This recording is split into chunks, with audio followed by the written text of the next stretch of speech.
Hey guys, another episode na naman po ng pagpapagawa ng bahay ang ating matutunghayan or mapapanood ngayon. At ito nga ang pagpapagawa ng bahay ng isang OFW sa Saudi Arabia.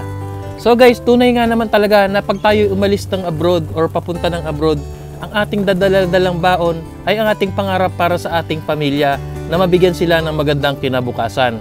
At bukod doon, at syempre ang pinapangarap ng lahat, ang makapagpagawa tayo ng bahay na disente, na matibay at full konkreto at kagaya nga ni ito na pinagawa ni Sir at nga ito ay unti-unti niyang pinagawa hanggang sa ngayon ay nabuo niya at sabi nga ng iba, konting kayod, konting kembot na lang, finish na.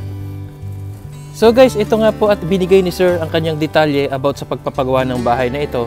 Lahat-lahat ng materialis nito simula buhangin, bakal, semento hanggang sa bubong po ay talagang full details po dahil ito nga ay inilista niya at lahat ay nakatabi ang kanyang resibo. At para maihatid natin sa inyo at mabigyan din kayo ng idea about nga sa pagpapagawa ng bahay na ito. Kaya, hey guys, it's me again, Ref Egay Mix TV. Just subscribe and click the bell for more videos update and just call me Mr. Guys.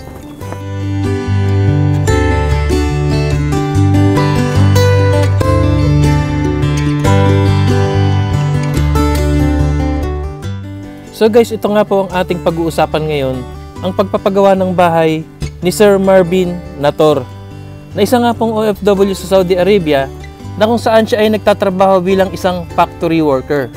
So guys, anya nga ni Sir Marvin ay talagang pursigido siyang makapagpagawa ng bahay dahil pangarap nga niya ito para sa kanyang pamilya. At yun nga, nag-ipon muna siya ng nag-ipon hanggang sa nung nakapag-ipon na siya ng pagpasimula. At yun nga, sinunod-sunod niya na ang pagpapagawa hanggang sa unti-unti niya itong nabuo at ito na nga ang naging resulta at napakaganda na nga po ng kanyang pag-uumpisa at konting-konti na lang ay mapifinish na at pwede na nga itong lipatan. So guys, tunay nga talaga na napakasarap sa feeling pag tayo nakapagpagawa ng bahay, lalong-lalo na tayo nasa abroad. And of course, pag uwi natin guys, ay talagang napakaganda ng ating pagtayo sa harap ng tao dahil meron nga tayong maipagmamalaki na meron tayong napala sa ating pag-abroad at ang higit sa lahat ay meron tayong matatawag or masasabing sarili nating bahay.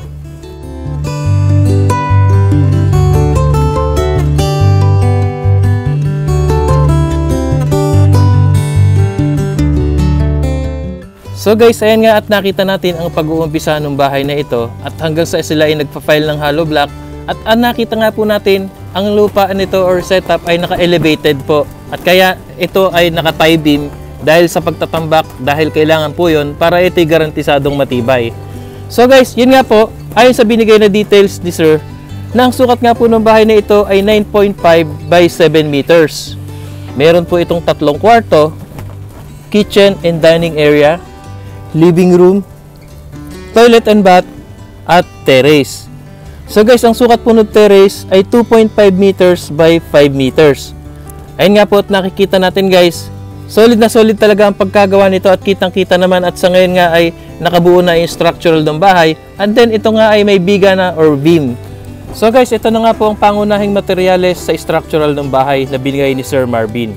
So about po sa CHB or hollow blocks na nagamit, ito po ay gumamit sila ng 2,300 piraso.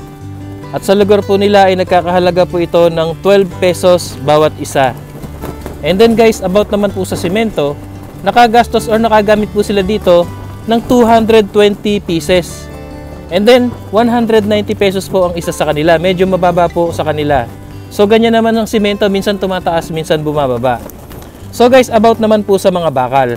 Ito, gumamit po sila Sir ng 12mm, 10mm at 9mm. So sa 12mm guys, gumastos or gumamit sila ng 120 pieces. At anya nga ni Sir, sa lugar nila, ang bawat isa nito ay 178 pesos ang bawat isa. Ayan. So sa 10mm naman, 180 pieces. And ang bawat isa nito ay 135. So, medyo maganda-ganda rin ang presyo nito. And then, sa 9mm naman guys, umubos sila ng 200 pieces. And then, about naman po sa 9mm, yan yung pang-anlilyo o yung pinapaikot sa mga poste, ay umubos po sila dito ng 200 pieces. And then, sa lugar nila ay 80 pesos ang bawat isa. So yun nga guys, ayon pa sa dinagdag na details ni sir, sa mga poste po ay ginamit niya dito na 12mm, 6 na piraso. Instead na 4 po ay 6 dahil yan nga raw po ay poste. And then ang pang-anilyo nga, yung 9mm. So about naman sa mga biga or beam, yan po ang ginimitan lang niya ng 4 na pirasong 12mm. And then at saka yung tie beam. So guys, about naman po sa mga buhangin, ay nakagamit po sila or nakapagpa-deliver ng 4 na load na buhangin. And then about naman po sa graba, ito po ay hindi po mismong graba. It means ito po ay banda kung tawagin sa amin sa Katagalugan, sa Parting Bulacan. Ito po ay magkahalo na yung mga bato, merong malalaki maliliit at meron na rin po siyang buhangin. So yan ay ready for mix na yan at hindi mo na kailangang haluan pa na kagaya ng separate na graba at separate na buhangin. Mas malaki po ang cost noon. And then pagka ito nga po yung banda kung tawagin sa amin sa Bulacan, is ready for mix na po ng mga semento. At yan nga ay puputing mo na at yan ay ibubuhos mo na kagad sa poste. So mas malaking tipid po guys kung meron pong ganyan sa inyong lugar. Eh yan na lang po ang orderin nyo kaysa po maggagraba kayo at magbubuhangin. Imimix nyo pa, malaki po ang gastos. So yan po ay akin lamang suggestion para sa inyo. At the same time, kayo pa rin ang masusunod dahil kayo ang nagpapagawa ng bahay nyo. So yun nga guys, about naman po dito tayo sa pagpapagawa ng color roof and steel trusses ni Sir Marvin. So guys, ito muna ang trusses ang ating pag-usapan. Ayon sa details na binigay ni Sir, bumili po siya ng channel bar ng sukat ay 2x5 at ito ay 12 pieces or 12 piraso. At sa kanilang lugar, ito ay nagkakahalaga ng bawat isa ay 1,990 pesos. So, nagtotal po ito ng 23,880 pesos. So, dun lamang po yon sa 12 pieces na channel bar na ang sukat ay 2x5. And of course guys, dun sa C-par lens niya, yung pinakapamakuan, yung pinag-i-screwhan ng bubong mismo. So, yun nga guys, umorder si Sir ng C-par lens na ang sukat ay 2x6. 1.5 po ang kapal nito, GI, yan po yung mga hindi kinakalawang, yung parang galvanized. And then 11 pieces po ito at ang halaga sa kanila ay 750 pesos ang isa. At nagtotal po ito ng 8,250 pesos. And also yung C-par lens din po, nag-order po siya. Ito na yung mismo pinakapamakuan or pinaka-screwhan ng tech screw na ang sukat po ay 2x3. And also 1.5 din po ang kapal, GI quality at 40 pieces po ang nagastos or nagamit dito. At ito nga po ay nagkakahalaga ng 400 pesos bawat isa sa kanila. At ito ay nag-total ng 16,000 pesos. Lahat-lahat na po yun. Yung 40 pieces na 2x3 na C-par lens. So yun nga guys about sa mga nagastos sa steel trusses. And dito naman tayo guys patungo or pag-usapan ang yero. So gumamit po sila dito ng color roof long span rib type na 0.5 yung makakapal po yan, magandang klase na yan, at ang haba ay 22 feet. At yan nga po ay 21 piraso at ito ay nagtotal na nagkakahalaga ng 37,000 pesos at yan nga po ay dun lamang sa bubong na color roof long span rib type na 0.5, 22 feet long. So guys, about naman po sa gutter and flashing at lahat ng mga accessories or miscellaneous na ginamit dito sa pagpapagawa ng bubong, ay nakagastos po sila ng nagkakahalaga ng 19,000 pesos. So guys, tinotal ko po lahat ito simula steel trusses hanggang color roof, ay nagtotal cost po ito ng 104,130 pesos. Yan po ay nagastos sa color roof and steel trusses. At talaga nga naman guys, maganda yung materialis na to dahil mga makakapal po ito. 1.5 ang kapal ng C-par lens and 0.5 yung color roof is talagang magagandang klase na po ito talaga.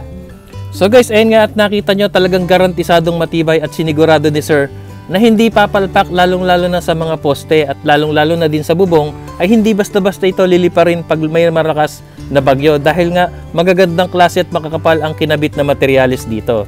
So guys, ayun nga sa details ni Sir, about naman po sa labor cost at lahat-lahat nga po ay almost 170,000 pesos na labor po ang nagastos niya dito sa lahat-lahat ng pagpapagawa ng bahay na ito. So yun nga guys, uulitin ko po ayon nga kay Sir na ang sukat nga po ng bahay na ito ay 9.5 meters by 7 meters. Meron po siyang 3 kwarto, kitchen and dining area, living room, toilet and bath, at terrace. na ang sukat nga po ng terrace ay 2.5 meters by 5 meters. So yan po ang sukat ng kabuong bahay at ito nga ay nag-labor ng 170,000 pesos and total cost po lahat guys, ang ginastos po ni sir dito ay nagkakahalaga ng 530,000 pesos labors and materials na po yon. At yan nga guys ay garantisadong matibay at nakita nyo naman naka-tie beam at hindi basta-bastang bakal ang ikinabit at meron pang ang 6 na bakal na bawat sa isang poste. So ayan guys, tingnan nyo mabuti at napakaganda. Solid na solid ang pagkatrabaho nito. At anya nga ni sir, total cost nito ay 530, yung 170 ay labor. At nasa 60% na nga ang pagkagawa ng bahay na ito. And total cost ay uubos pa rin ito ng 300 to 400,000 at ito bago ma-fully furnish. So yan nga po ay ayon kay sir dahil marunong din pong gumawa si sir ng bahay kaya nakakaintindi po siya about dito. So yun nga guys, once again congrats po sa iyo Sir Marvin Nator sa iyong pagpapagawa ng bahay na ito na nagkakahalaga ng 530,000 pesos at yan nga ay labors and materials na. At ito po ay bunga ng inyong sakripisyo na pagtatrabaho nyo bilang OFW sa Saudi Arabia bilang isang factory worker. So nakaka-proud po kayo at bilang determinasyon galing sa puso nyo at yun nga ay anya nyo nga ay dala-dala nyong baon pag abroad nyo ay ang pangarap nyo para sa inyong pamilya at eto na nga ay natupad nyo na. So yun nga guys, maraming salamat po muli sa inyong panonood. Sana ay na-inspired at may natutunan tayo dito sa pagpapagawa ng bahay na ito, lalong-lalo na't nakapulutan natin ng idea about sa mga materials na inilatag natin. So ikaw kapatid, kung ikaw ay na-inspired dito sa video na ito, mag-subscribe ka na agad at i-click ang notification bell para ma-update ka sa mga bagong videos natin about sa pagpapagawa ng mga bahay at may halong inspirational video at ito ay hango at tungo sa buhay na nagpapagawa ng bahay at ito'y ihahatid sa inyo ng buong buo ng inyong lingkod, Ref Egay at ng ating kaibigang si Mr. Guys. So maraming salamat pong muli. See you on my next video. Ingat po tayong lahat mga kapatid and God bless po sa ating lahat.